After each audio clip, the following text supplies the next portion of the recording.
cuan, we be getting money. Cuan. Oke Mas Bro, sebelum kita lanjut ke videonya, saya kasih pengumuman bahwa grup STS buka lagi grup STS diskusi dan rekomendasi bulan Agustus 2023, yaitu aktif dari tanggal 1 sampai tanggal 30 Agustus tentunya. Nah, apa itu grup STS Rekom dan diskusi Agustus 2023? Nah, kita akan lihat grup Rekom yang masih jalan sekarang, yaitu STS Juli 2023. Nah, kita nanti ada menu swing, menu ODT di saham semi blue chip atau blue chip, di gorengan juga ada. Terus ada menu scalping kalau misalnya ada saham yang menarik kita beli di hari tersebut. Nah, seperti ini Mas Bro ya bentuknya. Jadi misalnya nih kita ada swing era, ya swing XL, swing pegas dan lain-lain. Ada TP1, TP singkat gitu ya. Nanti kalau udah TP atau buy 2 kita akan semua share info di grup ini. Sini juga ada menu seperti ini ya, menu gorengan misalnya Busiko, PAMG, BBHI. Nah, ini udah ada area TP-nya dan area CL-nya teman-teman untuk menu saham gorengannya. Nah, bagi teman-teman mau gabung STS diskusi rekomendasi Agustus, teman-teman bisa kontak saya aja, semua ada di deskripsi. Sebelum Mas Bro ya, kita di Fajar Daily, dan kali ini kita bahas IPO baru, yaitu PT Minahasa Membangun Hebat, PPK atau kodenya Hebat. Nah, sektornya properti dan real estate. Ya, untuk rentang harganya 100 sampai 108. Saya ditawarkan 2,4 juta lot. Inilah saham properti ya. Kalau ini di luar Jawa, teman-teman, yaitu daerah Manado ya, propertinya orang Manado. Dan di sini masuk ke papan akselerasi, teman-teman ya. Jadi yang lalu kan kita udah ada IPO tuh ya, saham properti juga, akselerasi juga, yaitu RELF. RLF, ya RELF. Nah, itu sama juga guys ya. Dia asal juga, properti juga. Nah, ini Hebat. Apakah akan menyusul real yang arah beberapa kali itu? Kita coba akan lihat prospektusnya, teman-teman. Oke, kita buka prospektus. Di sini untuk penjamin emisinya itu adalah Lotus. Lotus andalan sekuritas atau kodenya YJ. Nah, di sini yang terakhir banget, YJ itu ngipoin saham FWCT, yaitu Wijaya Cahaya Timber atau perusahaan triplek gitu, guys. Nah, di sini si FWCT itu arah 2 kali ya, tapi ini kan papannya pengembangan ya. Kalau yang ini kan akselerasi, mungkin juga agak beda. Tapi ya seperti ini Mas Bro, historis dari si YJ saat ngipoin arah. Tapi cuma satu nih guys saya nemunya guys. Next kita lihat ya, langsung ke bagian prospektus, yaitu nomor 10 teman-teman. Kita lihat. Nah, singkat aja karena juga teman-teman udah paham lah ya gerakannya, ya dia bikin perumahan lah seperti itu. Nah, kita lihat di sini, perusahaan ini melakukan penawaran perdana saham sebaiknya segini teman-teman ya, 240 juta. Dan nilai nomin atau sekitar 23% sekian. Nilai nominal adalah Rp25 dan dana yang dihimpun sekitaran Rp26 miliar. Nice, terus lanjut ke yang berikutnya, guys. Di sini nomor 12 ini adalah struktur permodalannya, yaitu Hendra Susanto, Rudy dan John Fresh nih. Teman-teman segini jumlah persentasenya dan total sahamnya adalah 800 juta lembar saham. Nah, nanti kalau dana masyarakat nanti jadi 23. Dan ini ya, IPO ini nggak ada waran teman-teman. Jadi kalau saham akselerasi nggak ada waran, wah kayaknya ada yang kurang nih. Yang biasanya ada warannya dan saham akselerasi, ini nggak ada teman-teman. Dan tapi ya moga aja naik ya. Nice, lanjut nomor ini, yaitu rencana penggunaan dana teman-teman. Sekitar 46%, ya hampir separuh itu digunakan untuk pembelian tanah teman-teman, seluas 38.000 meter persegi di sini guys ya. Dari Hendra Susanto yang berlokasi di Desa Warengbungan, Kecamatan Pinaleng, Kabupaten Minahasa. Saya belum tahu guys, saya belum pernah ke sini. Nah, ini guys ya, dia beli tanah, tapi tanah tersebut ini adalah memiliki atas nama Hendra Susanto. Jadi dia beli perusahaan ini, Hebat ini beli tanah ke pengendali. Nah, ini kan Hendra Susanto, balik lagi ke sini, Hendra Susanto gitu ya.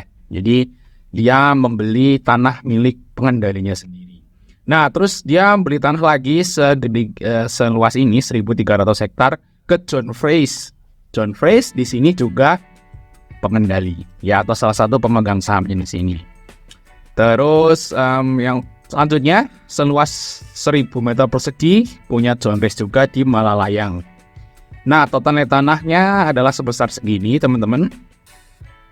Alasan dan pertimbangan pembelian tanah tersebut adalah lokasi bidang tersebut cukup strategis. Nah, Ya nggak apa-apa, ini cukup strategis, tapi ya belinya ke pengendali. Mantap sekali ya. Terus sisanya sekitar 45% digunakan untuk pembangunan fasilitas umum serta sarana dan prasarana perumahan seperti kantor, clubhouse, kolam, dan lain-lain teman-teman. Dan sisanya untuk pembayaran kontraktor dan pemasok. Nah itu rencana penggunaan dana ya teman-teman, yaitu untuk membeli lahan buat dibangun perumahan baru.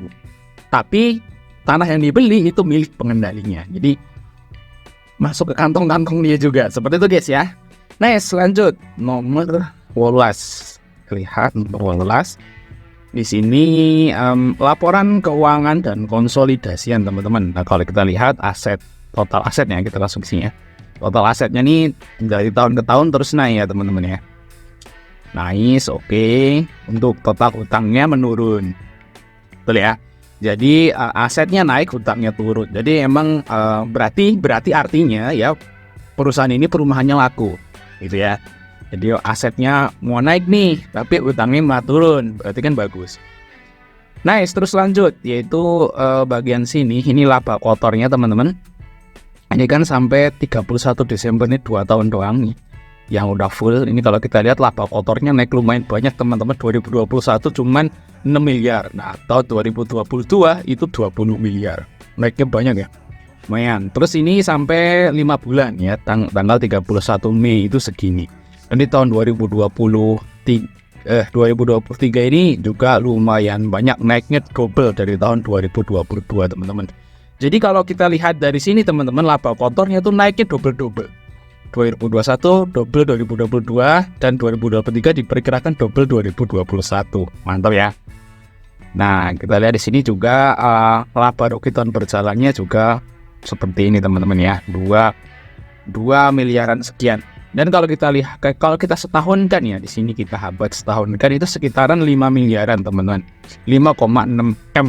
Nah, itu kalau kita setahunkan ya untuk profit dari habat ini. Nice. Mantap. Oke, kita lanjut nomor 352 langsung guys ya. 52 di sini total karyawannya teman-teman, dan karena cuma 2 tahun jadi kita membandinginnya juga nggak kurang mantap ya kalau cuma 2 tahun gitu ya. Tapi ya datanya cuma ini gitu ya. Kalau akselerasi itu biasanya ya segini udah oke. Tapi kalau papan pengembangan biasanya 3 gitu ya, kadang-kadang 3 atau 4 seperti yang bisa dibandingin. Nah total karyawannya segini teman-teman, naik ya lumayan ya dari 24 ke 29. Tapi ini masih mending guys ya, karyawannya 29. Kalau yang ada akselerasi yang kemarin itu cuma 4 biji gitu. Next, terus lanjut nomor 58. 58 di sini ini adalah kegiatan perseroan nih, itu produknya real estate untuk perumahan guys, perumahan non subsidi ya. Ini di kawasan di sini ya, Boulevard Blok A, Bunaken dan Rosewood ini guys ya. Di sini di daerah mana nih guys? Luas areanya 4.000-an ya, ini keunggahan Kloster Boulevard guys. Dari daerah Sulawesi sana nih guys. Nah ini Mas Bro bisa baca-baca sendiri untuk produk-produk atau perumahan-perumahan di Habat ini. Ya, Sulawesi sana kalau melihat ya. Yes, nah sekitaran 30 hektar nih guys, master plan, fasilitas. Nah gitu guys. Nah ini biasalah kalau perusahaan perumahan tuh kayak gitu ya. Dia membeli lahan, dibangun dan dijual. Seperti itu guys ya. Simpel sekali. Terus nomor 70 lanjut. Nah, kebijakan dividen teman-teman ya. Jadi dividennya setelah penawaran perdana saham ini mulai tahun 2025 berdasarkan laba tahun 2024, perusahaan berdaya untuk melakukan pembayaran dividen sebanyak-banyaknya 20%. Jadi 20% dari laba itu akan dibagikan sebagai dividen di tahun 2025. Berarti 2 tahun lagi baru bagi dividen si perusahaan ini teman-teman, kalau untung nanti di tahun 2024. Nah, kita lihat ke sini teman-teman ya, Habat.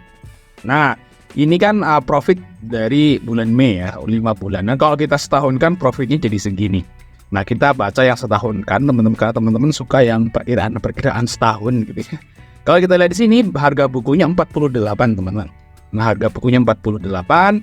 Terus untuk PBV-nya itu 2 kalian.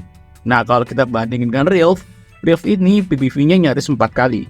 Jadi Kalau masalah PBV tentu aja lebih enak Habat daripada Dale. Nah, terus untuk pairnya ini 14 kali dan 15 kali kalau di 108, dan kalau ini pairnya gede ya untuk si Dale. Next, terus untuk hutangnya ini aman guys ya, hutangnya cuma pairnya 6%. Nah, kalau ini DER-nya 38%, jadi hutangnya lebih aman Habat daripada Dale. Next, untuk ROE-nya sekitaran 14%. Nah, ini oke teman-teman ya. Dengan ROE 14% tuh termasuk oke ya. Sebenarnya yang bagus itu ROE-nya di atas 15%, cuman 14% yang termasuk udah oke kalau sekelas properti. Nah, untuk market cap itu sekitaran 80 miliaran teman-teman. Itu adalah market cap dari ROE dan Habat. Di sini ya termasuk saham kecil ya, saham kecil sama akselerasi kecil seperti itu. Nah, kesimpulannya gimana? Kesimpulannya ya nggak ada yang istimewa dari IPO ini. Kalau menurut valuasi ini termasuk murah teman-teman. Tapi si Lotus itu kalau ngipoin saham belum ada historis ya. Saya belum nemu nih Lotus ngipoin sama akselerasi. Belum ada info ya. Jadi ya seperti itu teman-teman. Kesimpulannya gimana kak? Kesimpulannya kita akan lihat dulu dia barengan nama apa. Kalau dia nggak ada barengan ya kemungkinan kita akan ikut. Tapi ya porsinya nggak all in lah seperti itu guys ya. Karena ini papan akselerasi. Nanti kalau kita akan beli saham ini saya akan info nanti di YouTube tentunya ya guys ya. Tapi kalau kesimpulan dari fundamentalnya ini termasuk oke. Murah juga, termasuk murah, dan tapi kekurangannya nggak ada waran lah, itu aja sih. Oke, mungkin itu mas dari kita, jangan lupa untuk like dan subscribe, sampai ketemu di video berikutnya.